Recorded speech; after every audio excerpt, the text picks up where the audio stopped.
Ծիծեռնակաբերդում անում ենք անհրաժեշտ աշխատանքները, դրանք բնականաբար շարունակվում են, ես ինքս ամեն շաբաթ լինում եմ հուշահամալիրում, որպեսզի տեսնեմ ինչպես են աշխատանքները ընթանում,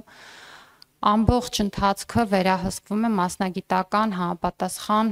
կազմի կողմից, որը թե տեխնիկական հսկողություն իրականացնող, թե հեղինակային հսկողություն իրականացնող անձինք են եւ թե նաեւ գիտամեթոդական խորհուրդն է, որտեղ որ ներառված են ոլորտի մասնագետները, գիտեմ, որ շատ են մանիպուլյացիաները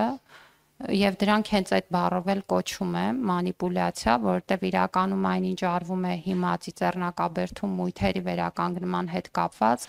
նորություն չի տեխնոլոգիական իմաստով նաեւ 2015 թվականին այդ նույն տեխնոլոգիայով ուրեմն իրականացվել է հուշասյան վերանորոգումը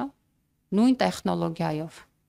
Եվ բնականաբար այս նույն տեխնոլոգիական լուծումները շատ երկար ու մանրամասն քննարկվել են գիտամեթոդական խորհրդում։ Գիտեք, այնտեղ որտեղ ես մասնագետ չեմ, ես լսում եմ մասնագետներին։ Եթե մի խումբ մասնագետներ բազմաթիվ քննարկումներով ընդ որում հուշահամալիրի հեղինակը առաջարկել են լուծումներ, ընդ որում այդ լուծումները առաջարկել են ոչ թե միանգամից Այդ լուծումները առաջարկվել են բազմաթիվ հետազոտությունների արդյունքում։ Այդ թվում ուլտրաձայնային, ամենատարբեր նոր տեխնոլոգիաների կիրառմամբ, որոնք ցույց են տվել սալերի վնասվածության աստիճանը, դրանց փոխարինման հնարավորությունը եւ բազմաթիվ այլ բաներ, եւ սա ուղղակի նշանակում է, որ կներեք, ես կամ դուք կամ որևէ մեկը կարող է Մարդիկ տարիներով, ամիսներով աշխատեն ինչ-որ նախագծի վրա, մենք 5 րոպեով գնանք անցնենք կողքից եւ կարողանանք եզրակացություն տալ այդտեղ ինչ է արվում, դա ուղղակի լուրջ չի։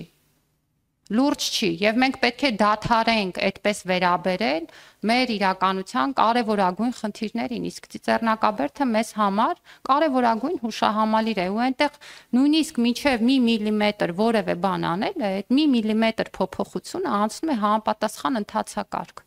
Հիմա մենք ունենք հետեւյալ պայմանավորվածությունը, 3 մույթերում աշխատանքը կամփոփվի Եվ դրանից հետո մենք եւս մեկ անգամ գիտամեթոդական խորհրդում կքննարկենք շարունակությունը հաջորդ ուրեմն մույթերի հետ կապված աշխատանքների մասով եւ ցանկացած մեր քաղաքացու, որ հետաքրքրվում է մտահոգ է, ուզում է ներկա լինել տեղում, ես հրավիրում եմ, կարող են նույնիսկ ինձ հետ գալ այցի եւ ներկա լինել բոլոր այն մասնագիտական քննարկումներին, որոնք որ մենք տեղում ունենում ենք ամեն անգամ նաեւ խոսելով այդ բոլոր կառույցների ներգրավվածությամբ։ Եվ եւս մեկ անգամ ասում եմ ու խնդրում եմ այս եթե դեռևս այդ տարածվում է, այդ ապատեղեկատվությունը առնվազն դադարեցնել, հուշահամալիրը բաց է, թանգարանը բաց է, բոլոր աշխատանքները կազմակերպվում են այնպես, որպեսզի դրանք երբևէ չխանգարեն որևէ այցելուի մուտքի։ Եվ մինչև ապրիլ, սա էլ եմ հատուկ ասում, որովհետև գիտեմ, որ սա էլ է մանիպուլացվում։ Մինչև ապրիլ այս պահին սկսված աշխատանքները ավարտվելու են։